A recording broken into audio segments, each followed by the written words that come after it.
কিভাবে এই ধরনের চোখের কালার চেঞ্জ করবেন তাই দেখাবো এই ভিডিওতে। এর জন্য প্রথমে পেজটা ফলো করে নিন। প্রথমে আমরা চলে যাব টুলবারে, এখান থেকে কুইক সিলেকশন টুলটা নিয়ে নেব। ওকে, লেয়ারের থেকে আমাদের ইমেজটা সিলেক্ট করা থাকতে হবে। তারপর আমাদের চোখটাকে এভাবে সিলেক্ট করে নেব, যে চোখটা কালার করব আমরা ভালোভাবে সিলেক্ট করে নিচ্ছি। ওকে, লেয়ারে চলে যাব, এখান থেকে আমরা কিবোর্ড থেকে আমরা কন্ট্রোল জে প্রেস করব, তাহলে এটা ডুপ্লিকেট হয়ে যাবে। আমাদের যে চোখটা আছে এটাই শুধু ডুপ্লিকেট হবে। ওকে, তারপর আমরা সলিড কালার নিয়ে নিচ্ছি একটা। তারপর এটাকে আমরা ক্রিয়েট ক্লিপিং মাস্ক করে নেব।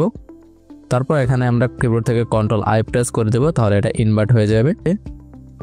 তারপর আমরা ব্রাশ টুলটা নিয়ে আমাদের যে চোখটা আছে এটা সুন্দর করে ব্রাশ করে নেব, যে জায়গাটা আমাদের কালারটা হবে। যে একটু ভালোভাবে করবেন, কোনো প্রকার যেন প্রবলেম না হয়। আমি যেভাবে করছি সেম টু সেম এভাবে করে নেবেন। তারপর আমরা চলে যাবো লেয়ারে, এখান থেকে আমরা চলে যাবো ব্ল্যান্ড অপশন, এখান থেকে আমরা দিয়ে দেবো ওভারলি, তাহলেই হয়ে যাবে। আর ভিডিও ভালো লাগলে শেয়ার করবেন, বেস্ট ফলো করবেন। Bye bye.